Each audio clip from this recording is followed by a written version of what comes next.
अगर आज आप दुखी हैं, थके हुए हैं या टूटे हुए हैं, तो यह वीडियो परमेश्वर ने आपके लिए ही भेजा है। कोई संयोग नहीं है कि आप यहाँ आए। परमेश्वर आपको देख रहा है, वह आपकी तकलीफ जानता है और आज वह आपसे सीधे बात करना चाहता है अपने वचन के द्वारा। अगले कुछ मिनट बस एक काम करिए, आंखें बंद कीजिए, सांस लीजिए और परमेश्वर की आवाज को अपने दिल में आने दीजिए, क्योंकि वह कह रहा है, मैं तुम्हें कभी नहीं छोड़ूंगा और न कभी तुम्हें त्यागूंगा। इब्रानियों 13:5। चलिए शुरू करते हैं। इस वीडियो में हम 7 शक्तिशाली बाइबल वचनों को गहराई से समझेंगे, जो हमारे जीवन में आशा, शांति, विश्वास और प्रेम लाते हैं। हर वचन के साथ उसकी व्याख्या, प्रार्थना और जीवन में लागू करने का तरीका बताया जाएगा। नमस्ते, परमेश्वर के नाम में आपका स्वागत है। आज हम परमेश्वर के उन अनमोल वचनों को सुनेंगे जो आपके दिल को छू जाएंगे, आपकी आत्मा को ताजगी देंगे और आपके जीवन में एक नई आशा जगाएंगे। बाइबल में लिखा है, तेरा वचन मेरे पांवों के लिए दीपक और मेरे मार्ग के लिए प्रकाश है।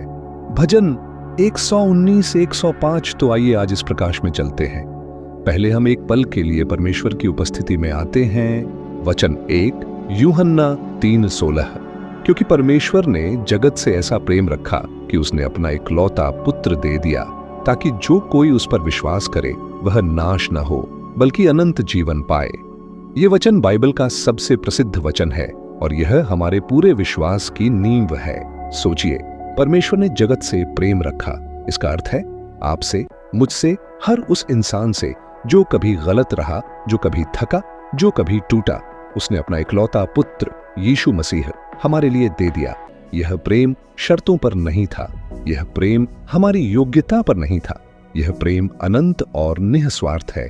क्या आप आज इस प्रेम को अपने दिल में महसूस कर सकते हैं? परमेश्वर आपसे प्रेम करता है बिना शर्त के। वचन 2 फिलिप्पियों 4:13। जो मुझे सामर्थ्य देता है, उस मसीह के द्वारा मैं सब कुछ कर सकता हूं। यह वचन उस समय लिखा गया जब प्रेरित पौलुस जेल में था। फिर भी उसने कहा, मैं सब कुछ कर सकता हूं। क्या आप आज किसी कठिनाई में हैं? क्या आपको लग रहा है कि यह संभव नहीं? परमेश्वर कह रहा है, मेरी सामर्थ्य तुम्हारे अंदर है। जब हम अपनी ताकत पर नहीं बल्कि मसीह की ताकत पर निर्भर रहते हैं, तब असंभव भी संभव हो जाता है। आज इस वचन को अपने दिल में बसा लीजिए, मसीह के द्वारा मैं सब कुछ कर सकता हूं। वचन 3 यिर्मयाह 29:11। क्योंकि मैं वह योजनाएं जानता हूं जो मैं तुम्हारे लिए सोच रहा हूं। यह यहोवा की वाणी है, वे शांति की योजनाएं हैं, विपत्ति की नहीं, तुम्हें भावी आशा देने की। यह वचन उन लोगों के लिए है जो अपने भविष्य के बारे में चिंतित हैं। परमेश्वर कहता है, मैं जानता हूं। वह आपकी परिस्थिति से अनजान नहीं है।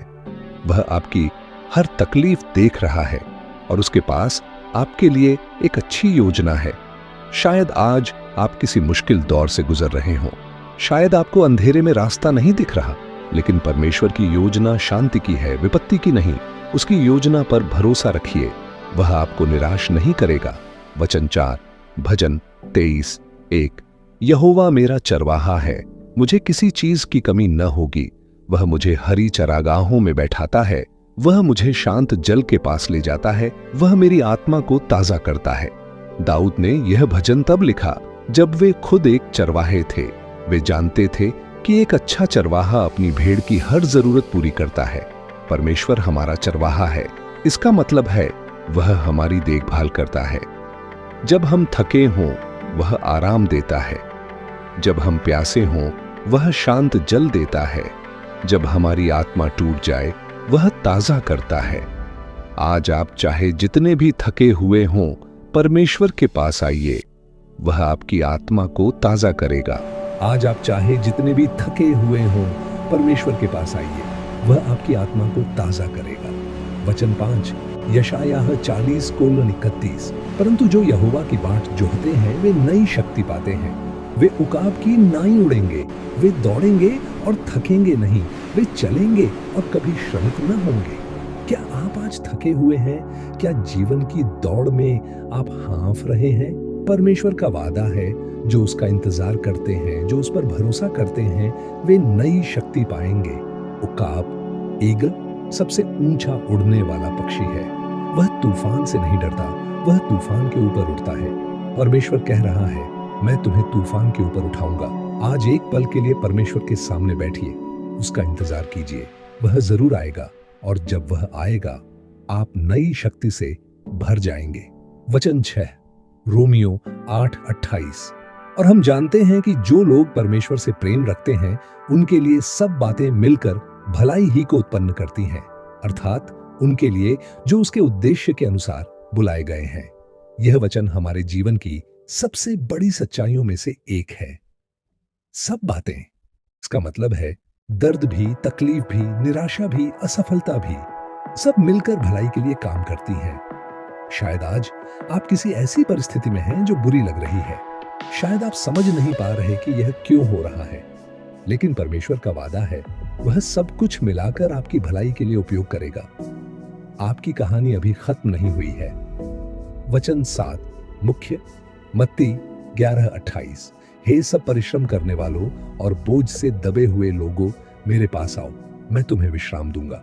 मेरा जुआ अपने ऊपर उठाओ और मुझसे सीखो, क्योंकि मैं नम्र और मन में दीन हूं, और तुम अपने मन में विश्राम पाओगे। यीशु का यह निमंत्रण आज भी उतना ही सच्चा है। हे परिश्रम करने वालों, क्या आप थके हुए हैं, जीवन के बोझ से दबे हैं? रिश्तों का दर्द, आर्थिक तंगी, स्वास्थ्य की चिंता, भविष्य का डर? यीशु कह रहा है, मेरे पास आओ।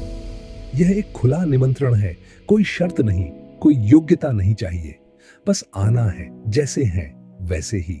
और वादा है विश्राम, वह विश्राम जो दुनिया नहीं दे सकती, वह शांति जो समझ से परे है। क्या आप आज यीशु के पास आएंगे? वह आपका इंतजार कर रहा है। अभी इसी पल उससे बात कीजिए, उसे बताइए अपना दर्द। वह सुनता है, वह समझता है, और वह आपको विश्राम देगा। प्रार्थना। प्रिय स्वर्गीय पिता, आज हम आपके इन अनमोल वचनों के लिए धन्यवाद करते हैं। आपने हमसे प्रेम किया जब हम अयोग्य थे, आपने हमें बल दिया जब हम थके हुए थे, आपने हमें आशा दी जब सब कुछ अंधेरा लगा। आज जो भी इस वीडियो को देख रहे हैं, हर एक के जीवन में आपका वचन आएगा। जो थके हुए हैं उन्हें विश्राम दीजिए, जो डरे हुए हैं उन्हें शांति दीजिए, जो टूटे हुए हैं उन्हें ठीक कीजिए, जो भटके हुए हैं उन्हें सही राह दिखाइए। यीशु मसीह के नाम में हम यह प्रार्थना करते हैं, आमीन। भाइयों और बहनों, आज के इन वचनों को अपने दिल में रखिए, इन्हें पढ़ते रहिए, इन पर विचार करते रहिए। परमेश्वर का वचन जीवित है और प्रभावशाली है। अगर यह वीडियो आपके लिए आशीर्वाद रहा तो इसे अपने परिवार और दोस्तों के साथ जरूर शेयर करें। हो सकता है किसी को आज इन्हीं वचनों की जरूरत हो। परमेश्वर आपको आशीर्वाद दे। यीशु मसीह आपके साथ हो। आमीन।